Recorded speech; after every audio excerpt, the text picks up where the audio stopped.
Hello students, नमस्कार। आप सभी का स्वागत है हमारे अपने यूट्यूब चैनल में। अगर आप इस वीडियो को पहली बार देख रहे हैं तो हमारे वीडियो को लाइक और चैनल पर अभी चैनल को सब्सक्राइब नहीं किया है तो आप चैनल को सब्सक्राइब करें, ताकि आपके पास में हमारी जो वीडियोज हैं, नई नई जो वीडियोज आपके एजुकेशन सिस्टम से जो रिलेटेड, इंग्लिश क्लासेस से रिलेटेड हम जो बना रहे हैं वो आप तक पहुंच सके। तो आइए बात करते हैं हम इसी टेंसेस की सीरीज़ में दूसरे टेंस का, जो हमने अभी इससे पहले वीडियो में प्रेजेंट इंडेफिनिट टेंस को बताया था, आपको ब्रीफली समझाया था, आपको समझ में आ गया होगा। और इस वीडियो में हम आपको समझाने वाले हैं प्रेजेंट कंटिन्यूअस टेंस। तो देखिए, प्रेजेंट कंटिन्यूअस जो है टेंस दूसरा टेंस है। और आइडेंटिफिकेशन की बात करें इसमें, तो present continuous tense is used to express an action going on at the time of speaking. यानी इसका क्या मतलब होता है कि प्रेजेंट कंटिन्यूअस टेंस जो है कब यूज किया जाता है, क्या प्रकट करने के लिए किया जाता है कि जिस समय कोई भी व्यक्ति बोल रहा होता है उस समय की घटना को बताया जा रहा होता है। जैसे जिन हिंदी वाक्यों की मुख्य क्रिया के अंत में रहा है, रही है, रहे हैं, रहा हूँ और रही हूँ आज सब समूह आते हैं, ऐसे वाक्य प्रेजेंट कंटिन्यूअस टेंस के वाक्य कहलाते हैं। एग्जाम्पल अभी देखिए, एग्जाम्पल से मैंने क्या किया, हर टेंस में मैं आपको एक की जो होती है, यानी इसको चाबी हम कह सकते हैं, वैसे हम की कहते हैं, ये हमारा एक मूल मंत्र होता है इसको बताने का। ये हेल्पिंग वर्ब अगर हमको पता है तो हम आराम से टेंस के जो है ट्रांसलेट कर सकते हैं। तो इसकी हेल्पिंग वर्ब इज और एम और आर है, ये तीनों इसकी रहती है, जो कि मैंने आपको वी वर्ब में बताई थी। तो इसके बाद वर्ब फॉर्म की अगर बात करें तो इसमें फर्स्ट फॉर्म का प्रयोग होता है और फर्स्ट फॉर्म के साथ में इसमें आईएनजी का प्रयोग भी होता है, इसका विशेष ध्यान रखेंगे। यदि इज एम आर किसी का प्रयोग हुआ है और वर्ब में आईएनजी का प्रयोग हो रहा है तो वह सेंटेंस जो है निश्चय ही कौन से टेंस का होगा, प्रेजेंट कंटिन्यूअस टेंस का ही होगा। इसके बाद अब हम आपको रूल वाइज इसके बारे में बता देते हैं।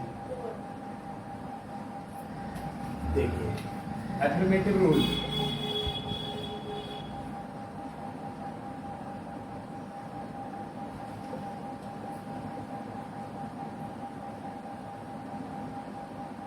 एफर्मेटिव सेंटेंस, ठीक।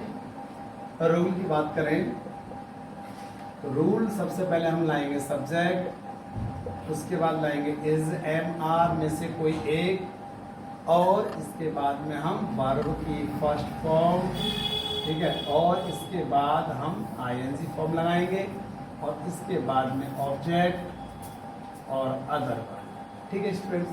अब देखिए एग्जांपल से, माता जी इस समय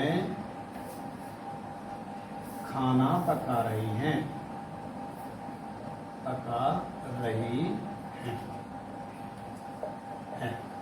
तो mother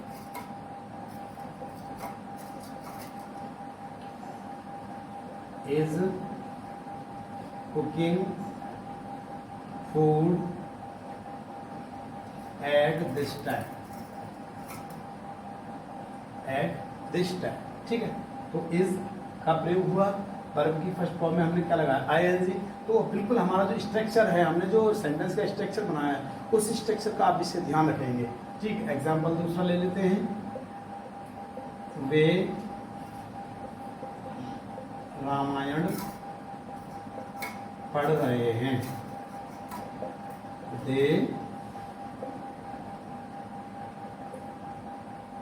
are reading the Ram, ठीक है स्टूडेंट। तो they are reading the Ramayan.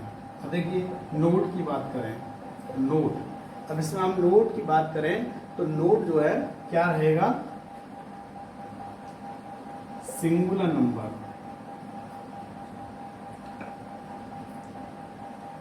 Numbers, E see it name के साथ क्या लगाएंगे, एज, आई के साथ एम, ये जो एम है ना केवल आई के साथ लगती है, ध्यान रखेंगे, ठीक है। आई के साथ एम तथा प्लूरल नंबर्स,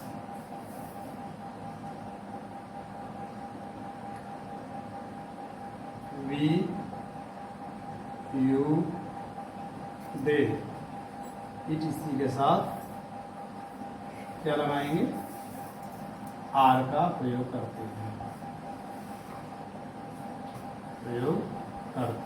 अच्छा ING सभी के साथ लगती है। इसमें ING लगाने का कोई भी ऐसा मैटर नहीं है कि हम सिंगुलर के साथ लगाएंगे ING या प्लूरल के साथ लगाएंगे। जैसा कि हमने SES बताया था लगाने के लिए कि हम किसके साथ लगाएंगे, इसमें ING सभी के साथ लगानी होती है स्टूडेंट, ठीक है। इसके बाद में हम नेगेटिव सेंटेंस की बात करते हैं।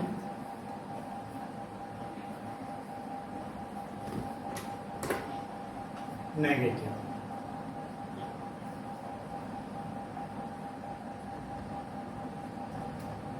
सेंटेंस, तो नेगेटिव सेंटेंस के रूल की अगर बात करें तो नेगेटिव सेंटेंस का रूल सब्जेक्ट समझ रहे होंगे आप, इज एम आर, इसके बाद नॉट, वर्ब फर्स्ट फॉर्म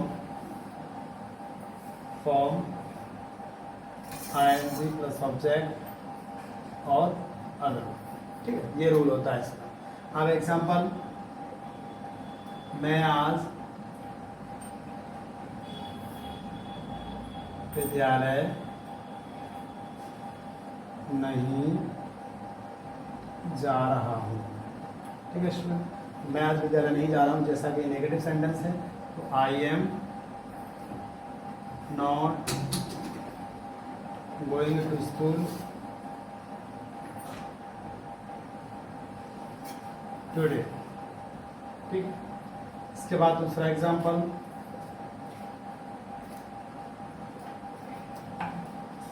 अध्यापक जी हमें पढ़ा रहे हैं, ठीक है।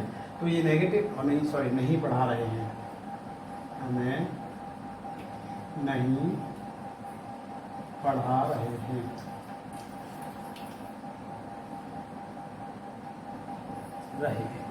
तो देखिए, तो द टीचर इज नॉट, अगर यहाँ पर आप टीचर्स करेंगे तो आर नॉट लग जाएगा यहाँ पर, हम यहाँ भी एक ही टीचर के बारे में कर रहे हैं बातें, तो the teacher is not teaching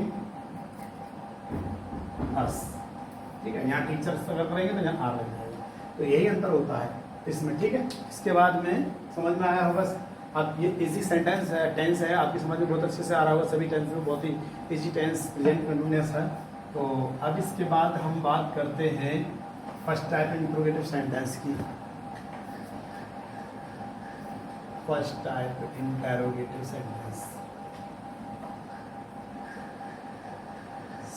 ठीक है। तो फर्स्ट टाइप इंटरोगेटिव सेंटेंस है जो, इसका रूल जैसा कि आपको हमने बता रखा है सबसे पहले, जो है इसमें हम लगा देंगे रूल में, हम ये भी लिख सकते हैं हेल्पिंग वर्ब, है ना, क्योंकि हमने हेल्पिंग वर्ब आपको बता रखे है हेल्पिंग वर्ब। और इसमें चलिए मैं ब्रेक में लिख देता हूँ is am are according to subject, जो सब्जेक्ट है आपका उसके हिसाब से हम इसमें इज लगा सकते हैं, एम लगा सकते हैं और आर लगा सकते हैं, जैसा सब्जेक्ट हो उसी के हिसाब से। इसके बाद में हम यहाँ लगाएंगे सब्जेक्ट और फिर लगा देंगे यहाँ पर नॉट, और अगर है तो नोट लगाएंगे, नहीं है तो नहीं लगाएंगे, ठीक है। इस बात का ध्यान रखना है आपको, not plus verb first form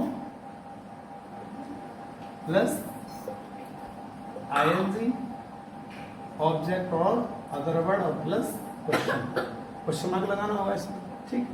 example, क्या तुम्हारे मित्र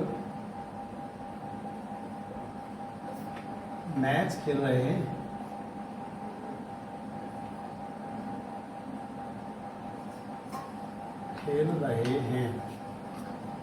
तो आर, ये तुम्हारे मित्र हैं, are your friends playing the match, ठीक है स्टूडेंट। देखिए द मैच, हमें मैच से ज़्यादा का प्रयोग कर सकते हैं, लेकिन ये बात ध्यान रखना, कभी भी पार्टिकुलर गेम का अगर नाम आ जाता है तो उससे पहले हम द का प्रयोग नहीं कर सकते हैं। जैसे मैं क्रिकेट खेलता हूँ तो आई प्ले अ क्रिकेट, और मैं मैच खेलता हूँ आई प्ले द मैच, इसमें द का प्रयोग कर सकते हैं। और अगर हम क्रिकेट की बात करें, फुटबॉल की बात करें, वॉलीबॉल की बात करें, जो भी और गेम है पार्टिकुलर उनकी बात करें तो वहाँ पर हम दा का प्रयोग नहीं लगाएंगे, ये भी एक रूल के अंतर्गत आता है, ठीक है। तो इसके बाद एग्जाम्पल दूसरा, क्या तुम क्या जज साहब मुकदमे की सुनवाई नहीं कर रहे हैं, नहीं कर रहे हैं, ठीक है। तो देखो, इज द जज नॉट हियरिंग द केस, ठीक है। इस तरह से हम इसको सेंटेंसेस को बना देते हैं, फर्स्ट इंट्रोगेटिव सेंटेंस, ठीक है स्टूडेंट। अब इसके बाद आपकी समझ में आ गया होगा तो आप इसको समझते रहेंगे, और आप अपने अगर ज़्यादा आपको समझना है तो आपने नोटबुक है कुछ बना रखे होंगे तो आप उसमें नोट भी करते रहेंगे। तो वीडियो को हमारे साथ पूरा देखेंगे तभी आपकी समझ में आने वाला है। हम वीडियो को लाइक करना ना भूलें। अगर आप वीडियो से आप नए जुड़े हैं, आप वीडियो में पहली बार जुड़े हैं तो चैनल को सब्सक्राइब जरूर कर लें, ठीक है। चलिए, इसके बाद हम बात करते हैं सेकेंड टाइप इंट्रोगेटिव सेंटेंस की।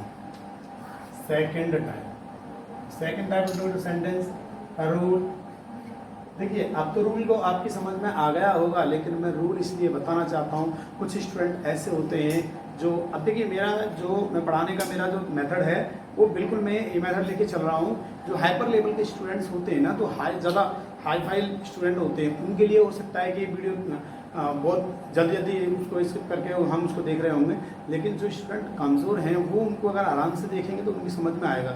और मतलब ही यही बनता है कि हम अगर कुछ भी पढ़ा रहे हैं तो किसी भी स्टूडेंट की समझ में आना चाहिए। तो आइए सेकंड टाइप इंट्रोगेटिव सेंटेंस की बात करें तो रूल इसके, रूल अभी मैंने क्वेश्चन वर्ड, यानी अब मैं इसमें शॉर्ट लिख रहा हूँ QW क्वेश्चन वर्ड, इसके बाद में is am are helping verb, ठीक है। इसके बाद सब्जेक्ट, इसके बाद नॉन वर्ब फर्स्ट फॉर्म, और इसके बाद में ING, ठीक है। इसके बाद ऑब्जेक्ट, अदर वर्ड और फिर क्वेश्चन। इनमें क्वेश्चन मार्क जरूर लगाना है। आप देखिए, जैसे एग्जांपल, वे क्या कर रहे हैं, कर रहे हैं, ठीक है। तो व्हाट आर दे डूइंग, बस आप इस रूल का ध्यान रखेंगे विशेष। जैसे हमने आपको रूल लिखवा रखा है वो रूल आपको ध्यान रखना है। यदि आपने उस रूल का ध्यान नहीं रखा, अगर रूल के अनुसार आपने ध्यान नहीं दिया तो आप बिल्कुल भी सेंटेंस में कहीं ना कहीं डिस्टर्बेंस में पड़ जाएंगे। तो आपको डिस्टर्ब नहीं होना है, हमारे वीडियो को बहुत अच्छे से आपको समझना है। समझ नहीं आता है वीडियो रोकिए, फिर दोबारा से पीछे से उसे देखिए, तो आपकी समझ में जरूर आएगा, ठीक है। इसके बाद दूसरा एग्जाम्पल,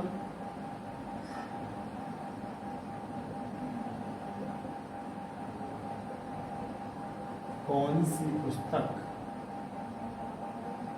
खरीद रहे हो, तो तुम आप कौन सी पुस्तक खरीद रहे हो, तो हम देखेंगे कौन सी पुस्तक। अब मैंने कौन सी थी, ये सब मैंने आपको एक वीडियो में डाल रखे हैं, बता रखे हैं आपको, और आप इसको देख लेंगे। तुम अब कौन सी पुस्तक खरीद रहे हो, तो which book are you buying now, ठीक है स्टूडेंट। अगर नहीं आपको मिलेगा तो मैं एक वीडियो इनके लिए आपको बना दूंगा और आप तक ये पहुंचा दूंगा, तो आप ध्यान रखेंगे जब कौन सी पुस्तक है तो which book are you buying now। तो इस तरह से सेंटेंस। अब देखिए एक और सेंटेंस हम ले लेते हैं, तुम्हें बाहर कौन बुला रहा है, कौन बुला रहा है, ठीक है, कौन बुला रहा है। तो देखो हु, इसमें हु का प्रयोग होगा और इसमें यहाँ पर इज का प्रयोग। तो इसका रूल और जो हमने अभी पहले जो टेंस पढ़ा चुके हैं उसके रूल में थोड़ा सा अंतर रहेगा। तो who is calling you outside, outside लिख सकते हैं, आउट भी लिख सकते हैं। तो स्टूडेंट्स, आपने हमारी वीडियो को पूरा देखा और हमने आज टेंस को आपको पढ़ाने की पूरी कोशिश किया तक प्रयास किया है कि आपकी समझ में हमारा वीडियो और ज़रूर आया होगा। तो थैंक्स फॉर वॉचिंग वीडियो।